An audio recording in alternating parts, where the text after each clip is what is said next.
রাজধানীর পুরান ঢাকার বিজয়নগর হোটেল ৭১-এর ঠিক উত্তর পাশেই মাহতাব সেন্টার। তার নিচতলায় রয়েছে এস.এইচ লাইট হাউস। মোহাম্মদ সুবহান ব্যাপারী তিনি দীর্ঘ ৪০ বছর ধরে রিপেয়ার করছেন লাইট। তার ছেলে হাসান ব্যাপারী দীর্ঘ ২০ বছরের অভিজ্ঞতা দিয়েই চলছে বিজয়নগর লাইট হাউজের সেই কারখানা। হেডলাইট, ওয়াশ এবং লুকিং গ্লাস, গ্রিল, বাম্পার, যে কোনো প্লাস্টিকের হাতের কারসাজিতেই চলছে রিপেয়ার। খুব সুদক্ষ কারিগর দিয়েই তারা তৈরি করে থাকেন নতুন রূপে রূপান্তরিত সেই হেডলাইট কিংবা ব্যাকলাইট।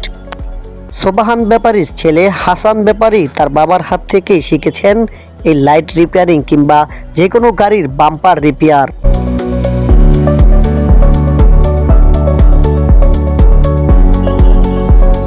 ফাটা কিংবা ভাঙা যে কোনো লাইট তারা মাত্র কয়েক মিনিটের মধ্যেই নতুন রূপে রূপান্তরিত করে দিতে পারেন।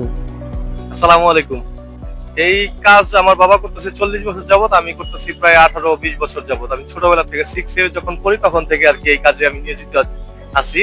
তো আশা করি আপনারা জাস্টিফাই করলে হয়তো বা আরো বুঝতে পারবেন। সরাসরি তো অবশ্যই আমরা কাজ করি, আপনারা দেখবেন, বুঝবেন, তারপর আমাদের কাছে আসবেন, কোনো সমস্যা নেই। আসলে দক্ষতা ডাইরেক্ট বলে হয়তো বুঝাতে পারবো না, তবে গ্যারান্টি দিয়ে হয়তো বুঝাতে পারবো। আমরা কাজ করি গ্যারান্টি সহকারে। যেই কাজগুলো আমরা করি প্রত্যেকটা কাজে আমরা গ্যারান্টি দিয়ে কাজ করি। ইনশাল্লাহ আশা করি সবাই আমাদের ভালো বলে। তো আশা করি আপনারাও বুঝবেন, তারপর আমাদের কাছে আসবেন।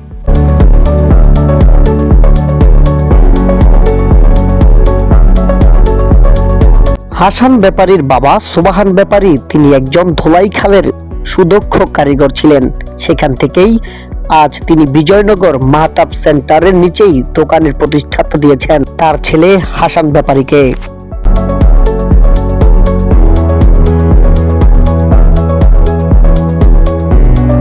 বিজয়নগরের এস.এইচ লাইট হাউস এখন জনপ্রিয়তা পেয়েছেন সারা বাংলাদেশে। সারা বাংলাদেশের থেকেই চলে আসেন কাস্টমাররা এস.এইচ লাইট হাউজে। এস.এইচ লাইট হাউজে নতুন কিংবা পুরাতন গাড়িও বিক্রি করে থাকেন তারা। অবশ্যই আপনার শরীফ মিডিয়ার মাধ্যমেই আসতে পারেন এস.এইচ লাইট হাউজে।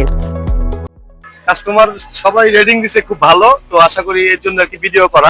আমার বাবা মূলত ওনাদের কাজ ভালো, কিন্তু বাট আমার বাবা দোলাইখালেরই একজন মিস্ত্রি ছিল, তো ওইখান থেকে আমাদের এখানে আসা।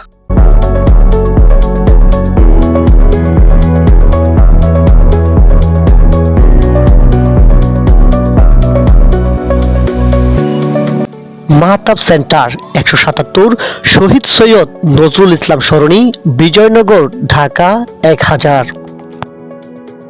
ভিডিওটি ভালো লাগলে অবশ্যই শেয়ার, লাইক, কমেন্ট করতে একবারেই ভুলবেন না। ভিডিওটি আজকের জন্য এ পর্যন্তই। দেখা হবে নতুন কোনো ভিডিও নিয়ে।